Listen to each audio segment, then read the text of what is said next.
think we can make a start then. I think everyone's here who's important to the debate. So, Anna McMorrin to move the motion. Thank you. Thank you. I beg to move that this House has considered the UK Government's response to COP24, the recent International Climate Change Conference in Katowice, Poland, last month. And it is a pleasure to serve under your chairmanship, Mr. Betts.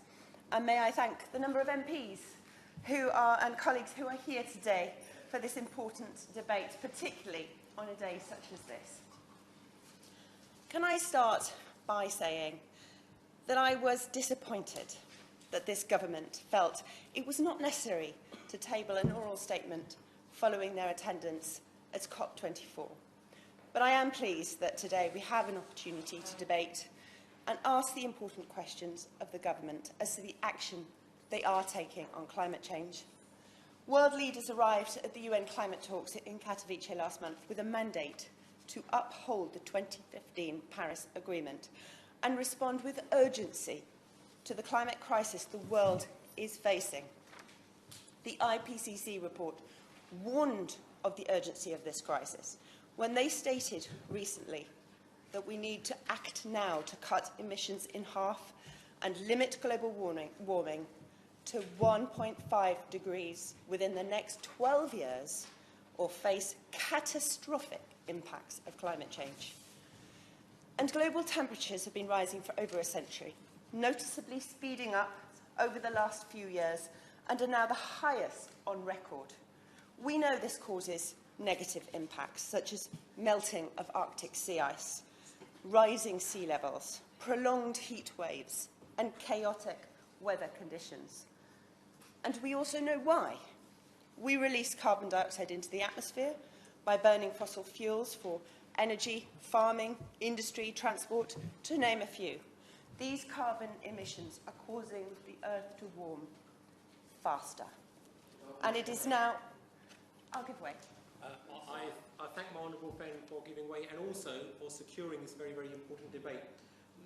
According to the latest UN report, there will need to be a tripling of ambition globally to avoid more than 2 degrees of warming and a 5-fold increase in ambition merely to avoid the more than 1.5 degrees of warming. Would my honourable friend agree that the Minister should today be highlighting what additional measures she will be planning to ensure that the UK cuts its own emissions, and at the same time, what additional support they will be giving to developing countries around the world so that they too can meet their targets? Absolutely. I thank my honourable friend for his very important intervention there, and I am coming to his exact point. It is now more urgent than ever that we take action to cut greenhouse gas emissions. I'll give way. And also congratulate her for bringing this to the Westminster Hall for consideration, and hopefully the Minister will be able to respond to all our very important issues that we're bringing forward. Does the Honourable Lady agree with me that with the UK on course to miss its carbon reduction targets and a legally binding 15% renewable target by 2020, it is essential that government steps up to the game and makes sure that we address this issue very, very urgently, because, as the Honourable Lady rightly says, the whole of us across the whole of the world will suffer. Thank the honourable member for his intervention, and indeed agree with him that we are set to miss our crucial international targets, and I am coming to that. Absolutely. During those 2 critical weeks of discussions in Katowice, we saw a distinct lack of urgency and political will to tackle climate change with anything like the importance it needs. Predictably, countries like the United States and Saudi Arabia sought to deny the science and routinely disrupted proceedings. However, far too many countries came unprepared to strengthen the international climate process, to agree to finance or targets, meaning we're left with gaping holes in the rulebook for meeting those targets. Unfortunately, the UK was one such country. I'll give way. Thank my honourable friend for giving way and for securing this really important debate.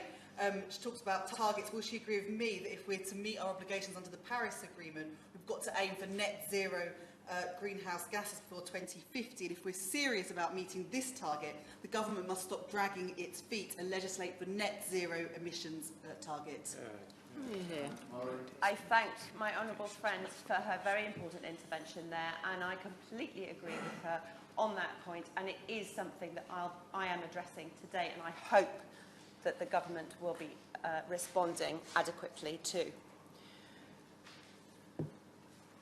So we saw that too many countries came unprepared to agree to these targets and leaving gaping holes in that rule book. COP24 was a perfect opportunity to achieve two crucial objectives. Firstly, it was a chance for nations to come together and take the deeply troubling recommendations of the IPCC Special Report on Climate Change seriously. Secondly, COP24 should have been used to strengthen the pledges with the 2015 Paris Agreement, which experts agree is failing to deliver the action needed to meet its ambitious goals.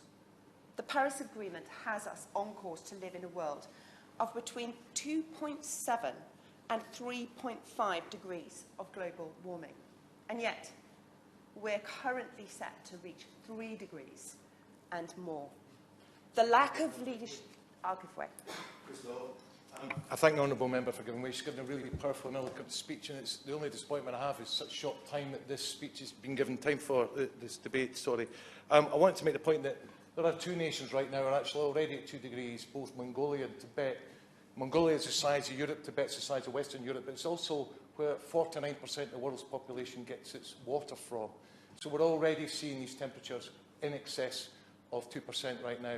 Will my honourable friend agree with me that enough time for talking, enough time for counting the clock down? We're talking about Brexit right now, but this should be the biggest issue, and much more time should be given in this House for debate on this matter. I thank the honourable member for his intervention and completely agree. This is absolutely the biggest issue the world is facing right now. And to